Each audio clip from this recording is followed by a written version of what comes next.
এই জিলহজের প্রথম দশক মানে প্রথম 10টি দিন খুবই গুরুত্বপূর্ণ 10টি দিন। আল্লাহ তাআলার কাছে খুবই পছন্দনীয় এই 10 দিনের আমলগুলো, এমনকি জেহাদের চাইতেও বেশি হাদিসে এসেছে। এবং কালামুল্লাহ মাজিদে আল কুরআন আল কারিমে আল্লাহ তাআলা এই জিলহজের প্রথম 10 দিনের শপথ করেছেন। এই 10 দিনের ইবাদত আল্লাহ তাআলার কাছে এত বেশি পছন্দনীয় হওয়ার কারণ হচ্ছে এই 10 দিনে আল্লাহ তাআলা উম্মাহাতুল ইবাদাত অর্থাৎ যত মৌলিক ইবাদত আছে সবগুলো মৌলিক ইবাদতের একটা সমন্বয় করেছেন জিলহজ মাসের এই প্রথম 10 দিনে, যেটা বছরের অন্য কোনো সময় কিন্তু পাওয়া যায় না। কারণ এই 10 দিনের ভেতরে সালাত আছে, নফল সিয়াম আছে, সাদাকা আছে, কুরবানি আছে, হজের প্রসঙ্গটা আছে, যেটা বছরের অন্য কখনো এরকম উম্মাহাতুল ইবাদাত অর্থাৎ যত মৌলিক ইবাদত আছে সব মৌলিক ইবাদতের কম্বিনেশন সমন্বয় বছরের কোনো সময় কিন্তু আসলে হয় না, যেটা হয়ে থাকে জিলহজ মাসের প্রথম এই 10 দিনের ভেতর। এজন্য এই 10 দিনের ইবাদত আল্লাহ তাআলার কাছে অত্যন্ত বেশি প্রিয়। এজন্য আল্লাহ রাসূল সাল্লাল্লাহু আলাইহি ওয়াসাল্লাম এই 10 দিনে যাতে আমরা বেশি বেশি নফল ইবাদত করি আমাদেরকে উৎসাহিত করেছেন। পাশাপাশি আমরা যেন বেশি বেশি তাহমিদ, তাহলিল, তাকবীর দিয়ে এই 10টি দিনকে মুখরিত করে রাখি, এজন্য তিনি আমাদেরকে আদেশ করেছেন। এজন্য এই 10টি দিনে আমরা যেন বেশি বেশি সুবহানাল্লাহ ওয়ালহামদুলিল্লাহ লা ইলাহা ইল্লাল্লাহ আল্লাহু আকবার এই আজকারগুলো যেন আমরা বেশি বেশি পড়ি। এবং আরাফাতের সিয়ামের ব্যাপারে আল্লাহ রাসূল সাল্লাল্লাহু আলাইহি ওয়াসাল্লাম আশা করেছেন যে 9 জিলহজের যে নফল সিয়ামটি অর্থাৎ আরাফার রোজা, এই আরাফার রোজা যে ব্যক্তি রাখবে আল্লাহ রাসূল সাল্লাল্লাহু আলাইহি ওয়াসাল্লাম বলেন যে আমি প্রত্যাশা করি এই সিয়ামের বদৌলতে বিগত একটি বছরের এবং সামনের একটি বছরের যত পাপ হবে এই পাপগুলোকে আল্লাহ তাআলা আমাদের জন্য ক্ষমা করে দিবেন।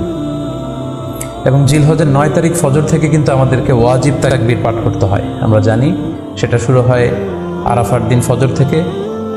9 তারিখ ফজর থেকে শুরু করে 13 তারিখ আসর পর্যন্ত এই তাকবীরগুলো প্রত্যেক সালাতের পরে পড়া আমাদের জন্য আবশ্যক। আমরা যেন এই নফল আজকারগুলো, এই নফল তাকবীরগুলো যাতে আমরা বেশি বেশি করে দেই। এবং যারা কুরবানি করার জন্য ইচ্ছা পোষণ করেছেন তারা যেন এই 10 দিনের আগেই তাদের মাথার চুল এবং নখ কেটে পরিচ্ছন্ন হয়ে যান। এবং জিলহজের এই 10 দিনে তারা যাতে মাথার চুল না কাটে এবং হাতের নখ না কাটে, এই মর্মে আল্লাহ রাসূল সাল্লাল্লাহু আলাইহি ওয়াসাল্লাম আমাদেরকে গাইডলাইন দিয়েছেন। সব মিলে আল্লাহ তাআলার কাছে এই 10টি দিনের ইবাদত খুবই প্রিয়। এমনকি হাদিসে এসেছে, যেটা আমরা বললাম, যে জেহাদের চাইতেও বেশি প্রিয়। এজন্য এই সুবর্ণ সুযোগটুকুন যেন আমরা কখনোই মিস না করি। তাই আমাদের সাধ্যমতো আমরা যেন বেশি বেশি নফল ইবাদত করি। আমরা যেন সুযোগ হলে পুরো 10 দিন ব্যাপী আমরা চাইলে নফল সিয়াম রাখতে পারি, আমরা বেশি বেশি কোরআন তেলাওয়াত করতে পারি। বিশেষ করে তাহমিদ, তাহলিল এবং তাকবীর, আলহামদুলিল্লাহ লা ইলাহা ইল্লাল্লাহ আল্লাহু আকবার, এই জিকিরগুলো, এই আজকারগুলো পড়ে পড়ে যেন আমরা এই 10টি দিনকে মুখরিত রাখি। আল্লাহ তাআলা জিলহজ মাসের যে মাহাত্ম্য এবং বারাকা তিনি আমাদের জন্য দিয়েছেন, এগুলো যেন আমরা বেশি বেশি হাসিল করতে পারি। আমিন ইয়া রাব্বাল আলামিন। যেহেতু কুরবানি একেবারে আমাদের সন্নিকটে, সো এই কুরবানি নিয়ে আমাদের মধ্যে অনেক ধরনের প্রশ্ন রয়েছে। এবং বিগত কয়েকদিন ধরে আমার ফেসবুক পেজের বিভিন্ন স্ট্যাটাসে, আমার মেসেজ অপশনে অনেক ভাই, দিনী ভাই এবং বোনেরা অনেক প্রশ্ন করেছেন। আসলে এতগুলো প্রশ্নের উত্তর আসলে আমাদের পক্ষে করা সম্ভব হবে না। সেখান থেকে খুবই কন্টেম্পোরারি, খুবই রেলেভেন্ট, প্রাসঙ্গিক 2-1টি প্রশ্নের ব্যাপারে আলোচনা করে আমরা আজকের সংক্ষিপ্ত লাইভটি শেষ করবো ইনশাআল্লাহ। খুব বেশি যে প্রশ্নটি করা হয়েছে সেটি হচ্ছে জানতে চাওয়া হয়েছে 7 ভাগে কুরবানি করা যাবে কিনা। এই ধরনের প্রশ্ন কিন্তু আমরা আগে শুনতাম না। রিসেন্টলি কিছু কিছু স্কলারদের আলোচনা বা এতে করে লোকজন হয়তো বিভ্রান্তিতে ভোগেন কিংবা একটা ধোঁয়াশা তৈরি হয়, ফলে এই প্রশ্নটি করা হচ্ছে। আমরা আবহমান কাল থেকে আমাদের প্রিয় মাতৃভূমি বাংলাদেশে হয়তো ছাগল কুরবানি দিয়েছি অথবা গরু কুরবানি দিয়েছি সর্বোচ্চ 7 ভাগে। সো এটা আমাদের সবার কাছে জানা ছিল, এ নিয়ে আগে সংশয় ছিল না। ইদানিংকালে অনেকের মধ্যে এই বিষয়ে সংশয় জেগেছে। কেউ কেউ বলে থাকেন যে ভাগে যদি কুরবানি দেওয়া হয় 7 জনে মিলে, গরুতে বা মহিষে বা উটে, এই ভাগে কুরবানি হবে না, এটা অনেকে বলে থাকেন। এই কথাটি আসলে ঠিক নয়। আপনি যদি ভাগে কুরবানি দিতে চান এটি জায়েজ আছে, এবং একটি উটে বা মহিষে বা গরুতে আপনি সর্বোচ্চ 7টি ভাগে কুরবানি দিতে পারবেন ইনশাআল্লাহ। এ ব্যাপারে সহিহ মুসলিমের একটি হাদিসকে আমরা এখানে উল্লেখ করতে চাই।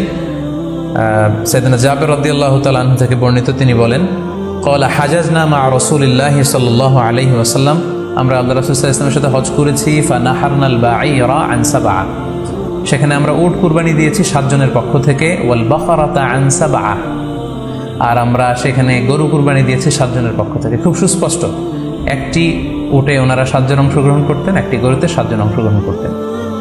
তো এই হাদিসের আলোকে অনেকে বলে থাকেন যে এটি হজের সময়, সফরের সময়, কিন্তু মুকিম অবস্থায় 7 ভাগে দেয়া যায় না। আসলে এই কথাটিও ঠিক নয়, কারণ সুনানে আবু দাউদের আরেকটি হাদিসে এসেছে যেখানে আল্লাহ রাসূল সাল্লাল্লাহু আলাইহি ওয়াসাল্লাম সুস্পষ্ট বলেছেন, সেখানে হজ বা কোনো সফরের উল্লেখ নেই। সেটা হচ্ছে জেনারেল স্টেটমেন্ট, অর্থাৎ আল বাকারাতু আন সাবআ, গরুতে সর্বোচ্চ 7 অংশ দিয়ে কুরবানি দেওয়া যায়, ওয়াল জাজুরু আন সাবআ, আর উটের ক্ষেত্রেও সর্বোচ্চ 7 অংশ দিয়ে কুরবানি দেওয়া যায়। তো এই হাদিস, দ্বিতীয় যে হাদিসটি উল্লেখ করলাম, এটা হচ্ছে জেনারেল স্টেটমেন্ট, সেখানে সফর মুকিম কোনো কথা বলা হয়নি। ইন জেনারেলি বলা হয়েছে যে উটে 7 ভাগ দেওয়া যায়, গরুতে 7 ভাগ দেওয়া যায়। সো আমরা যারা ভাগে কুরবানি দিচ্ছি 7 জন মিলে একটি গরু, আপনারা নিঃসন্দেহে সানন্দ চিত্তে নিশ্চিন্তে কুরবানি দিতে পারেন। সহিহ হাদিসের আলোকে এটি সাব্যস্ত, এতে কোনো সমস্যা নেই ইনশাল্লাহ। তবে ভাগে কুরবানিতে কিংবা যৌথ কুরবানিতে কয়েকটি বিষয় আমাদেরকে খেয়াল রাখতে হবে। নাম্বার 1 হচ্ছে নিয়ত, আপনাদের ইন্টেনশনটা ক্লিয়ার হতে হবে। প্রত্যেকেরই যাতে একই ইন্টেনশন থাকে, সবারই যাতে ইন্টেনশন থাকে যে শুধুমাত্র আল্লাহ তাআলার সন্তুষ্টির জন্য আমরা এই কুরবানি দিচ্ছি। এখানে কয়েকজনের যদি ইন্টেনশন থাকে যে আল্লাহর সন্তুষ্টি, অন্যজনের যদি নিয়তে ঝামেলা থাকে, তাহলে কিন্তু কুরবানিটা প্রশ্নবিদ্ধ হয়ে যাচ্ছে। কারণ ইন্নামাল আমালু বিন্নিয়াত, ইয়ানি ইন্নামা সাওয়াবুল আমালি বিন্নিয়াত, সমস্ত কাজের প্রতিদান দেয়া হবে আপনার ইন্টেনশন বা নিয়তের উপর ভিত্তি করে। সো এই জন্য যারা খুব বেশি মুখলেস, খুব বেশি মুত্তাকি, তারা অনেক সময় যৌথ কুরবানি দিতে চান না। তাদের সামর্থ্য না থাকলে ছোট একটা ছাগল দিয়ে তারা একাকী কুরবানি দিতে চান। The safe, he want to be in the safer side. কারণ যৌথ কুরবানি দিতে দিতে যে কার মনে কি চিন্তা, কার মনে কি নিয়ত, আমরা কিন্তু কিছু জানি না। সো যদি যৌথ কুরবানি দেন, কুরবানির আগে সবাইকে এটা কনসার্ন করে দেওয়া, রিমাইন্ডার দেওয়া যে ভাই আমাদের কুরবানিটা হবে শুধুমাত্র কেবলমাত্র আল্লাহ তাআলার সন্তুষ্টির জন্য, অন্য কোনো নিয়ত যেন না থাকে, তাহলে কিন্তু আমাদের কুরবানি বরবাদ হয়ে যাবে। এটা হচ্ছে প্রথম কনসার্ন। 2 নম্বর কনসার্ন হচ্ছে হালাল উপার্জন দিয়ে কুরবানি হতে হবে। যৌথ কুরবানিতে কেউ কেউ যদি এমন থাকে যাদের উপার্জন হালাল না, সেই কুরবানি কিন্তু আল্লাহ তাআলার দরবারে কবুল হবে না। সো এটা খুব গুরুত্বপূর্ণ একটা বিষয়। আরেকটা হচ্ছে লৌকিকতা। লৌকিকতা যদি থাকে তাহলেও কুরবানি কবুল হবে না। যৌথ কুরবানিতে কারো যদি এটা থাকে যে আমার গরুটা সবচেয়ে বড়, আমাদের গরুটা এলাকার সবচেয়ে বড় গরু, এবং সবাইকে বলে বেড়াচ্ছে যে এইবারের গরুটা সবচেয়ে বড় হয়েছে, আমার চেয়ে বড় গরু কেউ দিতে পারে না এই এলাকায়, তো এই জাতীয় যদি লৌকিকতা প্রবণতা কারোর মধ্যে থাকে তাহলেও কিন্তু তার কুরবানি কবুল হবে না। সো যৌথ কুরবানি যদি আপনারা দিতে চান, এই বিষয়গুলো আমাদেরকে খেয়াল রাখতে হবে। আরও একটি প্রশ্ন খুব বেশি আমাদের কাছে জানতে চাওয়া হয়েছে, সেটা হচ্ছে কুরবানির সাথে আকিকা দেওয়া যাবে কিনা। খুব বেশি আলোচনা হচ্ছে এই প্রসঙ্গটা যে আকিকার কুরবানির সাথে আকিকা দিয়ে দেওয়া যাবে কিনা। এক্ষেত্রে আমরা উত্তরে বলবো যে কুরবানি এবং আকিকা আপনাদের খেয়াল রাখতে হবে যে দুটি ভিন্ন দুটি ইবাদত। প্রথম কথা হচ্ছে ইবাদত ভিন্ন দুটি ইবাদত। কারণ কুরবানি এটা বছরের একটা নির্ধারিত সময়, জিলহজের 10 তারিখে, এবং তারপরে আরও 2 দিন বা 3 দিন, এই সময়গুলোতে আপনি কুরবানি করতে পারবেন। তাহলে এটা হজের মৌসুমে জিলহজ মাসে করতে হয় কুরবানি। কিন্তু আকিকা কিন্তু এরকম না, আকিকাটা যে কোনো মাসে হতে পারে। আকিকাটা হচ্ছে নবজাতক সন্তানের ভূমিষ্ঠ হওয়ার পরে শুকরিয়া স্বরূপ আল্লাহর কাছে যে কুরবানিটা করতে হয় সেটাকে আমরা বলি আকিকা। হাদিসে এসেছে আকিকা। তো সেটা হচ্ছে সন্তান কখন ভূমিষ্ঠ হলো সেটার উপর নির্ভর করে। কারো সন্তান রমাদানে হতে পারে, কারো সন্তান জিলহজ মাসেও হতে পারে, শাওয়ালে হতে পারে, রজাবে হতে পারে। আর আকিকা হচ্ছে বাচ্চা যেদিন জন্মগ্রহণ করবে, সন্তান ভূমিষ্ঠ হওয়ার 7 দিন পরে। তাহলে ভিন্ন দুইটি ইবাদত, দুই সময়ের ইবাদত। নাম্বার 2, আকিকার ক্ষেত্রে আল্লাহ রাসূল সাল্লাল্লাহু আলাইহি ওয়াসাল্লাম বলেছে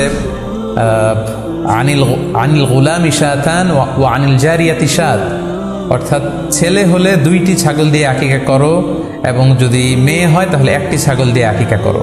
তো সেক্ষেত্রে কুরবানিতে কিন্তু এরকম বিধান নেই।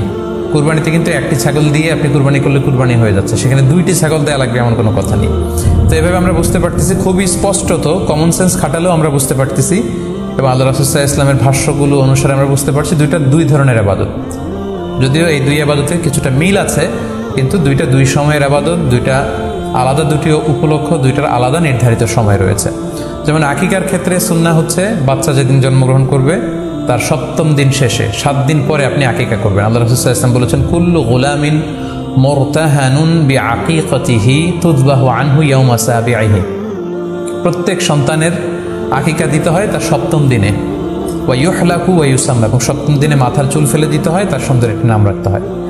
তাহলে আকিকার বিধান হচ্ছে সম্মানিত সুধী সন্তান জন্মগ্রহণ করার 7 দিন পরে। আমরা বুঝতে পারলাম আল্লাহ রাসূল সাল্লাল্লাহু আলাইহি ওয়াসাল্লামের ভাষ্য অনুযায়ী, কথা অনুযায়ী, কওল অনুযায়ী। এবার যদি আমরা আল্লাহ রাসূল সাল্লাল্লাহু আলাইহি ওয়াসাল্লামের আমল দেখি, ওনার ব্যক্তিগত আমল কী ছিল, সেক্ষেত্রে আমরা সহিহ ইবনে হিব্বানের একটি হাদিস উল্লেখ করব, যেটিকে ইবনে হাজার আল আসকালানি উনি ওনার ফাথুল বারিতে সহিহ হিসেবে উল্লেখ করেছেন। আয়েশা রাদিয়াল্লাহু তাআলা আনহার বর্ণনা, তিনি বলেন যে আক্কা রাসূলুল্লাহ সাল্লাল্লাহু আলাইহি ওয়াসাল্লাম আনিল হাসানি ওয়াল হুসাইনি ইয়াউমা সাবিঈ ওয়া সাম্মাহুমা। আল্লাহ রাসূল সাল্লাল্লাহু আলাইহি ওয়াসাল্লাম নিজে ওনার দৌহিত্র অর্থাৎ ওনার নাতি হাসান এবং হুসাইনের আকিকা নিজে করেছেন সপ্তম দিনে, এবং সপ্তম দিনে তাদের নাম রেখেছেন। একজনের নাম রেখেছেন হাসান, আরেকজনের নাম হুসাইন। অর্থাৎ হাসান রাদিয়াল্লাহু আগে জন্মগ্রহণ করেছিলেন, ওনার চেয়ে ছোট ছিল হুসাইন, উনি পরে জন্মগ্রহণ করেছেন। তো ওনাদের জন্মের পরে 7 দিন পরে আল্লাহ রাসূল সাল্লাল্লাহু আলাইহি ওয়াসাল্লাম ওনাদের আকিকা দিয়েছিলেন, এবং সপ্তম দিনে উনি আকিকাও দিয়েছেন এবং তাদের নামও রেখেছেন। তাহলে আল্লাহ রাসূল সাল্লাল্লাহু আলাইহি ওয়াসাল্লামের কওলি হাদিস, ওনার ভাষ্য মতে আমরা জানলাম উনি বলেছেন সপ্তম দিনে আকিকা দিতে হয়, এবং ওনার ব্যক্তিগত আমল থেকে আমরা জানতে পারলাম যে উনি ওনার 2 নাতির আকিকা দিয়েছেন সপ্তম দিনে এবং নাম রেখেছেন। তাহলে এ থেকে আমরা সুস্পষ্ট বুঝতে পারি যে আকিকা দিতে হয় সন্তান জন্মগ্রহণ করার 7 দিন পর, সপ্তম দিনে। যদিও তবারানিতে আরেকটি হাদিস এসেছে যেখানে বলা হয়েছে যে আকিকা সপ্তম দিনেও দেয়া যায়, 14তম দিনে দেয়া যায়, 21তম দিনে দেয়া যায়। যদি সপ্তম দিনে কেউ দিতে না পারে কোনো কারণে, তাহলে 14তম দিন, না পারলে 21তম দিন। তাহলে সুস্পষ্টভাবে উল্লেখ আছে যে আকিকার সময়সীমা সপ্তম দিনের কথা আমাদেরকে বলা হয়েছে। তো সেক্ষেত্রে আপনার সন্তান জন্মগ্রহণ করলে আপনি শুকরিয়া স্বরূপ কুরবানি করবেন, আত্মীয় স্বজনকে খাওয়াবেন, আকিকার গোশত নিজেরাও খাবেন। তো এটা যদি আপনি কুরবানির জন্য রেখে দেন, তাহলে তো সন্তান দুনিয়াতে আসার এই আনন্দটা থাকে না। একজন যখন সন্তান পায়, সে কেমন যেন আকাশের চাঁদ হাতে পায়। তো তখন তার 7 দিনের মধ্যে যে আনন্দটা থাকে, ওই দিন তার নাম রাখা হবে, আত্মীয় স্বজনরা আসবে, বাচ্চাকে দেখবে, দোয়া করবে, তখন আকিকা করে গোশত নিজে খাবেন, আত্মীয়দের খাওয়াবেন, পাড়া প্রতিবেশীদেরকে দিবেন। এটা হচ্ছে সন্তান ভূমিষ্ঠ হওয়ার উপলক্ষকে কেন্দ্র করে এই আকিকা। সো এটাকে কুরবানির সাথে মিক্স আপ করার কোনোই প্রয়োজন নেই, এবং এক্ষেত্রে সুস্পষ্ট গাইডলাইন হচ্ছে যে সপ্তম দিনে আকিকাটা দিতে হয়। সো আমরা যেন সপ্তম দিনে আকিকাটা দেই। তবে হ্যাঁ, এখন প্রশ্ন হচ্ছে সপ্তম দিনে কেউ দিতে পারেননি, 14তম দিনেও দিতে পারেননি, 21তম দিনেও দিতে পারেননি, হাতে টাকা ছিল না, সামহাও কোনো কারণে মিস করেছেন, তখন আপনি যখন সুযোগ হয় তখন করে দেন। ওই প্রেক্ষাপটে আপনি যদি কুরবানির সময়ও আকিকা দিয়ে দিতে চান, এটা আদায় হয়ে যাবে ইনশাল্লাহ।